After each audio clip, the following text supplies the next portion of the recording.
Yes, sir.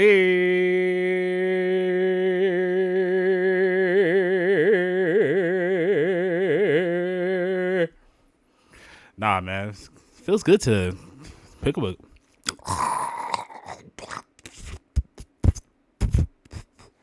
That's a crazy way to start. Jesus. But nah, it feels good to pick up a goddamn dub, man. That first half we were down and out, but Spurs, we fight on. It's not a good Spurs match if they don't cause us a little stress. I support. It's the craziest way to live. It's the craziest way to be a fan. But a little stress is always good. Nothing wrong with that. Probably wondering why I have the blanket on my head because we won. So you know what it is. Like, of course I'm gonna have this blanket on my head. Why wouldn't I? We just won. I ain't gonna lie to y'all.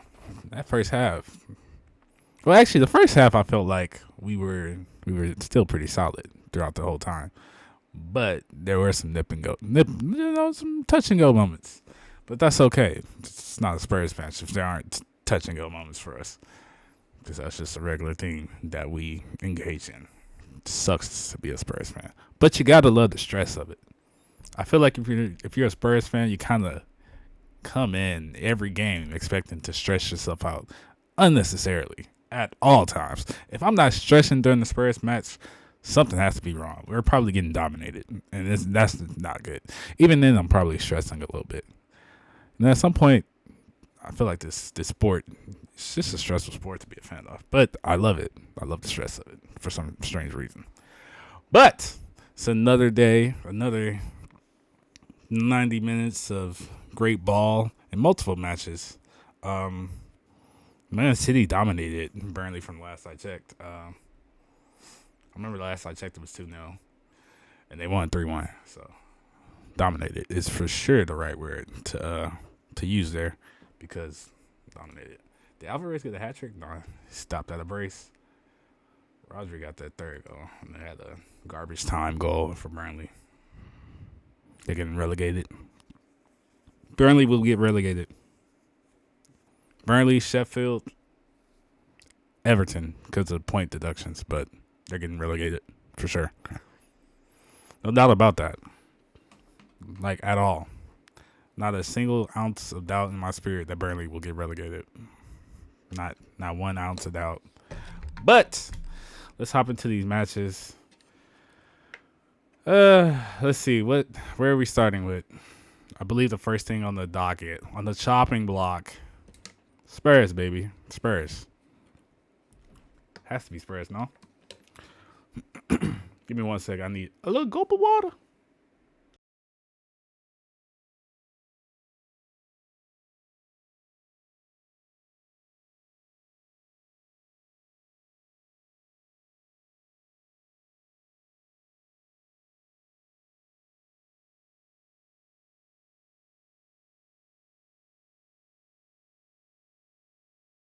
Yeah, I just had to just get a little water. Nothing too crazy. But Spurs match. Let me look at my notes here. Should have had my notes on hand already. I don't know why I did not. But yeah, Spurs match. Godly. All right, so for the first few minutes of the first half, you could tell like our attack was working against their back line. All right, the wings were cooking. Like, they were hooping. We just couldn't get a goal in. So I wasn't really too pressed when they went up like 1-0 that first half, because I mean I wasn't worried. Like, why would I be worried? We were effectively handling the game. Even though we were down, we were still handling it pretty well. Now, the game did get a little like feisty. It did get a little testy. Emotions were brewing high. You know, freaking what's Buddy name from Brentford? Oh, Neil. Yeah, Neil was freaking throwing. He did the Madison celebration, and that rubbed obviously Madison the wrong way. Rubbed me the wrong way. Rubbed the whole team the wrong way. From that point on, it was a physical onslaught. It was a physical game. Ref was just like, it just was getting nasty. Pretty physical. Couple of spurts and spats. No real fights. Nothing of that nature. Nobody ever fights.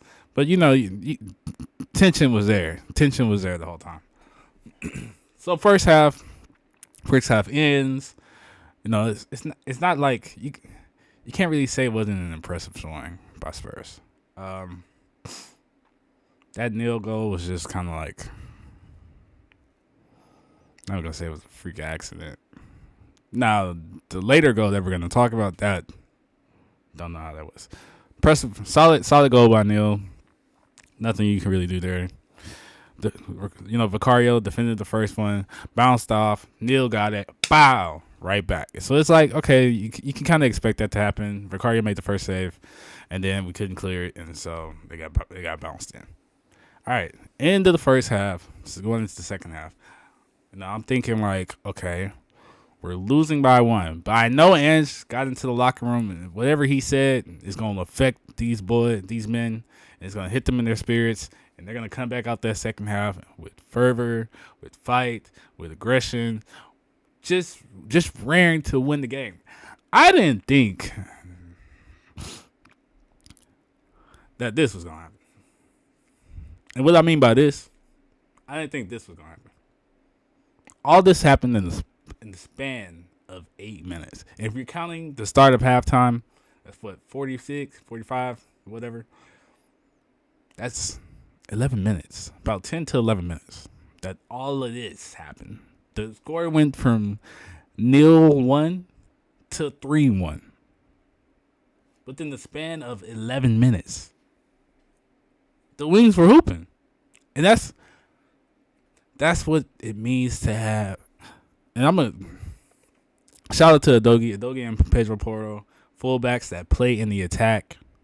Udogie led that first goal. Started from one end and bounced it in at the other end. There's nothing more you can say about it. He started that attack, and he helped finish it. Udogie, for what happened on that Ivan Toney goal, when he tried to pass it back to Vicario, but he obviously didn't see Toney. You take that away, Udogie is the one reason we won. I mean, even if you leave that, Udogie is the reason we won. He gave us that lift that we needed to start the second half. Like, there's no getting around that. Like I said, it starts it on one end, takes it all the way to the box, to the other end, into the box, passes it off to Werner. Werner passes it back. It bounces off a Brentford defender. Udogie gets it back and slides it in. And that lifted us off. Next thing you know, not even, probably like 30, 40 seconds later. If that. 30, 40 seconds later. Werner's coming up. He's on the break. Slam. He crosses it in. He crosses it in to Johnson, who, I'm going to say this now, the amount of hate that Brennan Johnson gets from some of you Spurs fans is just not justified. The dude is 22, 21? Come on, man. This is his first season with us. Like, come on. He's going to take some time to adjust. Brandon Johnson is nice, and his future is bright. I don't care what anybody says. You can see it on the pitch. He plays for speed. He doesn't have all the tools and stuff yet that maybe Song has, but he's going to be the next man up once Song's gone. He's learning on the Song, so you got to give him time. That's the thing. A lot of people, I feel like, they want like the youngsters to come in and make such an immediate impact. Everybody can't be Messi, Ronaldo, and Salah. Like, come on, man. Everybody can't be Jude, bro. Let him get his feet wet, bro. Y'all was damn near. Come on, man. Anyway, Brennan Johnson. Werner crosses it in. Brennan gets it. Slides it in. Goal for Brennan. Next goal, we get Madison. I miss Madison. I can fully say and fully acknowledge that I did miss James Madison. Because, I mean, he was hooping. He picked up with. Our attack suffered a lot because James Madison was gone. It's just the obvious truth of the situation. It did. Nothing wrong with admitting that. He's an outstanding midfielder. Creates very well. Dribbles in the box, within the box, very well. Of course, the attack is gonna suffer. There's nothing wrong with saying that. Now, do I wish our offense would have still flowed throughout the time while he was gone? Yes, I do in fact wish that our offense would have flowed the exact same while he was gone. But let's be realistic. We all kind of knew that when he went down and he was going to be gone, we didn't have a midfielder of his caliber. We were like, okay, Bentancur could probably plug up the holes a little bit. Cancelo could probably do something. And Lo Cancelo, shout out to Giovanni, shout out to him, man. I'm dead. Not the twerking emoji. But Giovanni, shout out to him, man. Because he held it down for what it was worth. He held it down. Bentancur held it down. So, our midfield suffered just a tad bit, but it's okay. We managed to still bounce back. I mean, we managed to stay within range. Like, we have to, with all the injuries that we had and whatnot, we still managed to stay within range of the top four. And today, guess what? We're top four. Which makes you wonder, which makes you question, what could we have done if we had stayed healthy? If that Chelsea game never went the way it did, Maddison doesn't get injured. Van de Ven doesn't get injured. Romero doesn't get suspended. Where would Tottenham be? Top of the league? Maybe second? Maybe 2 or 3 points behind Liverpool at the moment?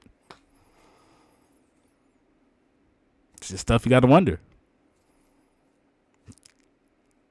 Because when we were healthy, we were what? Probably one of the best informed teams at the time. Attack was nice. Ball was flowing. Now, I mean, and as the season progresses, your players, your good players only become better and become great. And, players start to get informed. They start to understand the system more. We went down and we still hung around. It's not like we lost like a key piece here or there. We lost some key pieces like within the span of a few weeks. Basuma was getting yellow cards and getting suspended like out the wazoo. Romero got suspended for 2 games, and then he got injured. Van de Ven was out for a long stretch of time. Maddison was out. Saw went out, I think, a week or two. Like, come on, man. If you're a Tottenham fan, you should for sure be proud of where we're at, despite the injuries, suspensions, all of that. Because we're not even that far off. We're not that far off. We're not that far off. Which is great to say. Like, to be able to say, as a Tottenham supporter, I didn't think we was going to be top 4. At any point in the season, before the season started, I was like, probably a mid-table team. If we're going to be completely honest about the situation. I thought we was mid-table.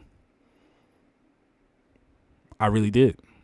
I was like, yeah, we're going to be mid-table. I was going to be satisfied with that shit. I was like, we lost Kane. I mean, we got Maddison, but like, I don't know how well he's going to do. Like, I have to set my standards a little low as a fan because I was prepared for disappointment. And now that we are at this point in the season, we're top 4. We're starting to we're pretty much damn near healthy back to where we were when we were top of the league. Minus Song, who's off in the Asian Cup. I'm proud. I'm happy. I'm pretty damn near satisfied with where we're at right now. Well, what, maybe 8-9 points off? I mean, we're not going to win the league, okay? But we get a Champions League spot for next year, stay in top 4. I'll take that. And we build upon what we did this year. Next year, we're going to be very, very scary. Dragonson will have had more time with the club.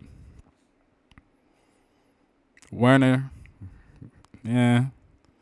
Johnson will be in his second year with the club. Udogie and Pedro. Pedro Porro. Come on, man.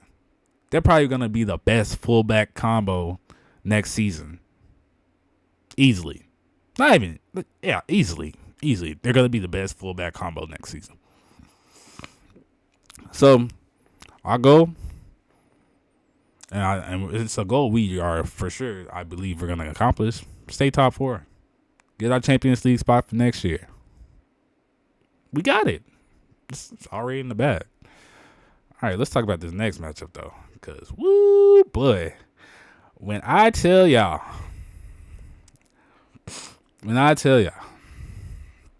that I had a feeling, first of all, that we were going to, that Liverpool was going to dominate Chelsea. I had the feeling. I said it earlier. I said it yesterday. Well, technically today because it was like midnight. I said my prediction was 3-1. They won 4-1. I knew Anfield was going to lift Liverpool to some heights. I didn't think 4-1 was going to be the height. I knew Liverpool's attacking was going to have Chelsea back line mess. They was going to have Chelsea back line hurting. I know they was going to dominate. I knew they were going to dominate Chelsea's back line. I knew it. What happened? 4-1. That constant pressure and the constant attack. Bro, constant pressing, bro. From the start of the game, you could tell Chelsea could not handle Liverpool. From the very start, from the onslaught of the game, you could tell Chelsea could not handle Liverpool. Constant attacking, constant pressure. I don't know what y'all expected from a team that's top of the league. Yeesh. I don't know what y'all expected, though. It's what I expected. It's what I expected exactly. They was going to dominate. Control the game. Not let it get out of hand. Apply pressure. Chelsea can't handle that shit. They knew they couldn't handle it. If you're a Chelsea fan out there and you thought, when you woke up this morning and you thought, you just thought that Chelsea was going to win this game, come on, man. And I get it, you know. Sometimes it's just better to be sometimes as a fan you get a little delusional. And that's okay. I'm delusional too when I'm cheering for my club. Our clubs. Tottenham, Dortmund, Madrid. But you should have known what was going to happen marching into Anfield. Anfield's a tough place to play for anybody. You thought you was going to walk in Liverpool, and especially after Klopp was saying, hey, I'm leaving after this season. Come on now. The fans are on go. The players are on go. This is Klopp's last season. They're about to run amok for Klopp. They're about to turn up for Klopp. Come on, man. And we all should know it. We all should know it. If you watch ball, you should know it. You should know what's going to happen for the remainder of the season. You should know. Liverpool's about to turn up. Mind you, Salah didn't even play. He didn't. He's out with an injury. And they're still in form. Come on, man. It's a joke. It's not a joke, but like you got to be serious sometimes with yourself. Liverpool is top of the league for a reason. Their attack is constant. It's constant. They attack you constantly. It's just constant. They don't do like a Man City and play for ball possession and then wait for you to open up. They're gonna force you to open up. Consent is important also. They're gonna force you to open up. Like you're going to let us score. You're going to let us score. That's what it is with them. We're not gonna ask you, can we score? We're gonna attack you relentlessly until you break. Until you break. And then when you break, that's our moment. Nunez constantly going after the keeper. Constantly. It wasn't like, obviously we all know, we can all agree Darwin Nunez, wow, he's like the best worst player sometimes. But for all of that, you gotta give him credit for the confidence. Every time he had even a slight look at the goal, slam it in there. No matter how far he was, he's slamming that shit in. He said, I'm a striker. I'm a shoot. I'm a strike. I'm a constantly strike. And he did that. He kept constantly striking. He didn't wait for an opportunity. He took every chance he had to swing, to kick, to just launch a strike. He just did that shit. That one in the first half, outside the box, that hoe almost went in. That hoe was gonna be a screamer. Liverpool ball is nasty. Nasty, man. And Chelsea spending money, losing. That's all you can say about them. Spending money, losing. You got that big of a price tag for what? What? You spend money on play. I don't know what Chelsea's plan ever is when they make signings, because I feel like some of their signings just don't really go together. I feel like this team as a whole does not mesh together for real. Backline, ass. Your midfield, questionable. You got what, a $200 to $300 million midfield, and you are getting worked. You're getting worked. That Tottenham game, that first 15 minutes, that midfield had nothing for James Maddison, bro. Nothing. That onside, if that second goal would have been onside, deflated Chelsea. But it is what it is. It is what it is. All right, last topic for today's matches though. Barcelona.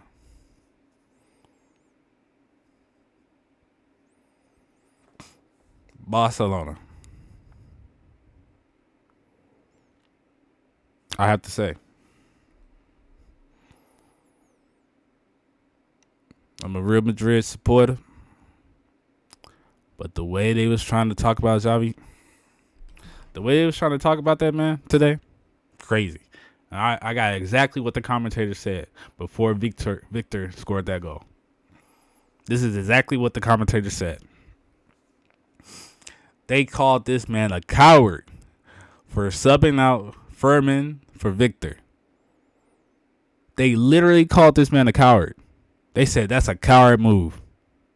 They said, why did he take out Furman? He knows Furman ain't gonna attack him back. Yada yada yada yada. Literally 40 seconds later, Victor scored the game winner. 40 seconds later, Victor scored the game winner. Literally 40 seconds later, he scored the game. I wonder if I can find this online. Let me see.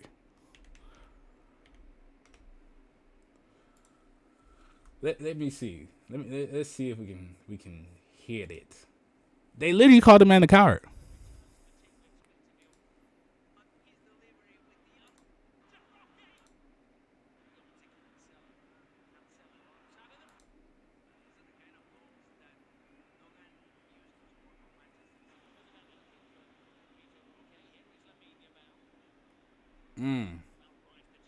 Actually, I think I know where I can find it.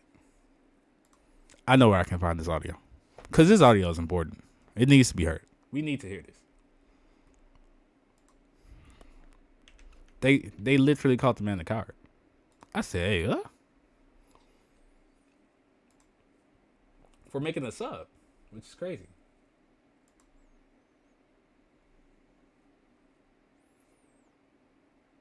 They said, yeah, oh yeah, he's a coward. I said, huh? A coward? Because he made a sub that he thought could win them the game? It's crazy bars. But that's what they did. Oh, yeah, he's a coward. I said, yo. And literally two minutes later, what happened? It's a goal scored. Just going to play the audio of it. Give me 1 second, y'all. It is loading. We're going to have the audio of what was actually said. Not that you're unable to play. If you don't. All right. There we go. Let's see. Goal took place in what? I think it was like. Oh, there it is.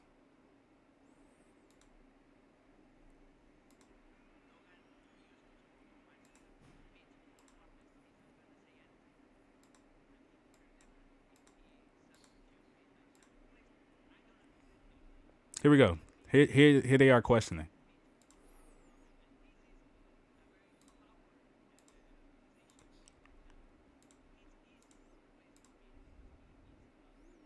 He is not gonna protest. If he substituted Lewandowski or Gundogan, that's a coward decision by Xavi. There we go. The team have been very different if he decision made by Xavi. It's easy to replace Fermin because he is not gonna protest. He's not gonna say anything. Would have been very different if he substituted Lewandowski or Gundogan. That's a coward decision by Xavi. That's a coward position by Xavi.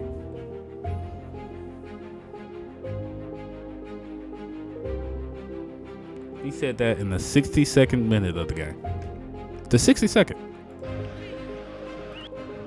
I don't think either's the case. Lewandowski gives it to Gundogan. Gundogan looking for Peter Roque. Here is Lamine Yamal. Okay, here we go. Yamal rise the challenges. For the 62nd minute of the game. Cancelo outside of the Goal front. goes in at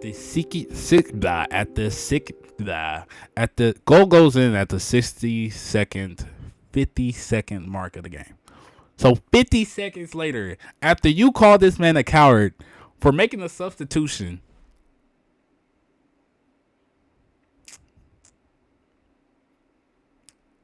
the sub he made scores the game winner goal. I'm a Madrid fan. We all, in terms of La Liga, I support Madrid. Don't really care for Barcelona, but what I do care for is fair. Like, call the man a coward. Oh, hope you took him. It's crazy bars, bro.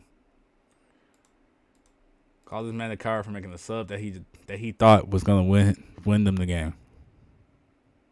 Because they hadn't done anything up until that point. It was 0-0. Makes a sub. 50 seconds later, sub gets the game winner. Like I said, I'm not a Barcelona supporter. I could care less about Barcelona. I'm happy with what's going on with them right now. But I'm always stick to what I know, which is respect. Call the man a coward because he made a sub that he thought was going to win the game. It's crazy bars. But I don't be paying Barcelona that much attention, so maybe they do feel he's a coward. I don't know. They won the game. They got the 3 points they needed for today. That's what matters. He got the 3 points. It's a crazy bar to call the man a coward, though. That's just me. But solid day of games, though. Solid day of games. You can't really even complain about anything, really. Tottenham, Brentford, solid. Heated contest. Can't even be mad about that. We won that shit. We're 4th place now. So I'm happy about that. Shout out to Newcastle for beating Aston Villa also. You helped us out. Liverpool, Chelsea, it went the way I thought it would have went. Chelsea got dominated. It's just how I imagined it, and how I knew it was going to fall. The chips were going to fall for that. Chelsea was going to get dominated by Liverpool. And what happened? Chelsea got dominated by Liverpool. Crazy bars, right? Barcelona, y'all won. And Victor got his goal. Solid player, man. Solid player. He has a nice future. Him and the 16-year-old. Damn, I can't even think of his name.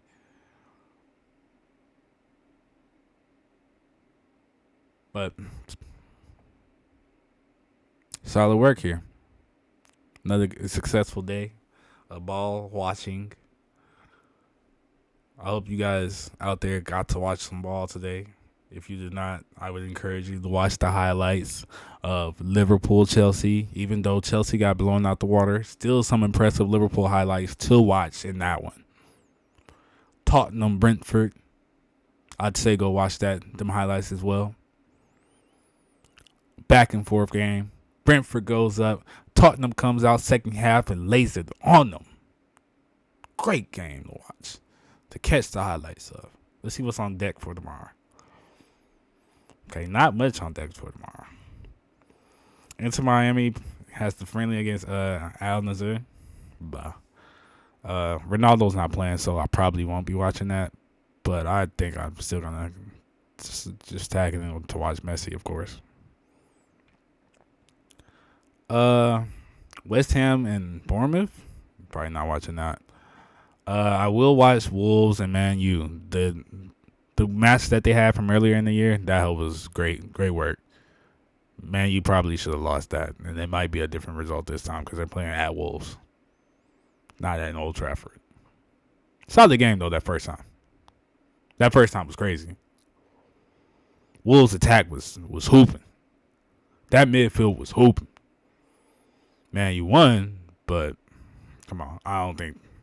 I'm not so sure that result is going to stick around this time. I think Wolves might pick up this dub tomorrow is what I think is going to happen.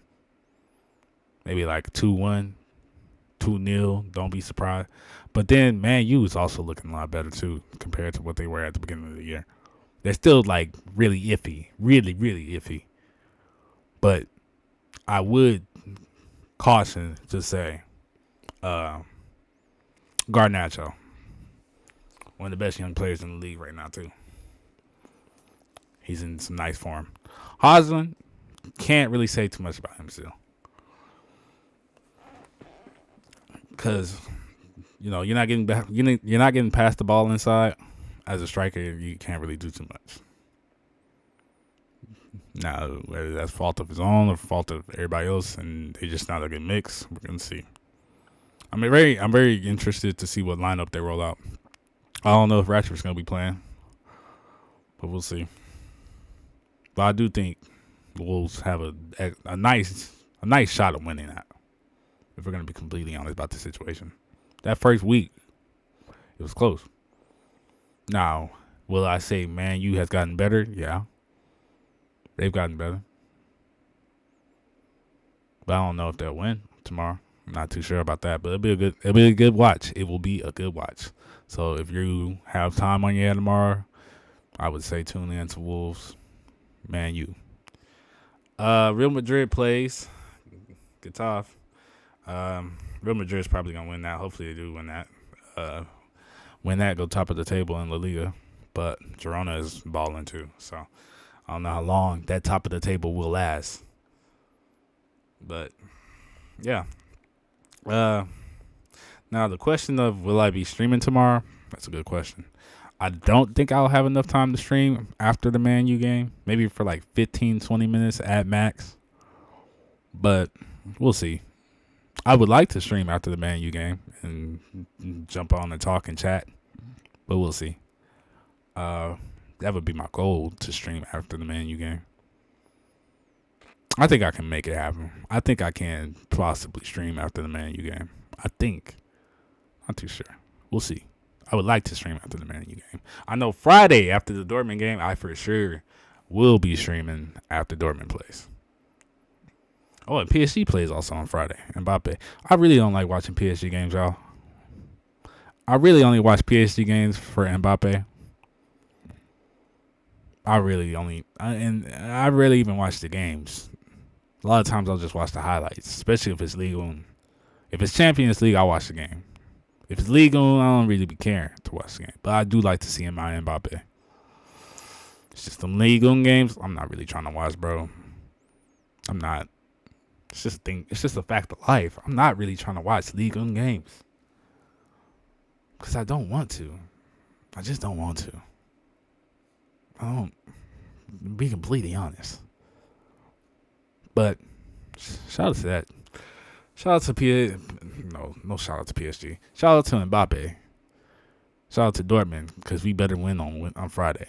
And I want an impressive outing from everybody. We've been hooping this new calendar year, and our lone players, Ian and Sancho, they doing what they supposed to do. Shout out to them. Jamie Bowden-Giddens, love him. But I believe that is all. I need to finish some work for the Phantom Nerds, so the episode can drop tonight. I will see you guys later on. Hopefully I do have some time to stream tonight. I think I should have some time to stream, like some gameplay tonight. I think I will be able to. So, yeah, fun day of matches, man. Hope you guys had a good day. Hope you guys have a good evening, a good night, all that good stuff. Get to bed. Get plenty of rest for your day tomorrow. Good vibes, good energy. Remember, I am not the best, but I'm definitely not the worst. I'm just in the mid. I'll see you guys later.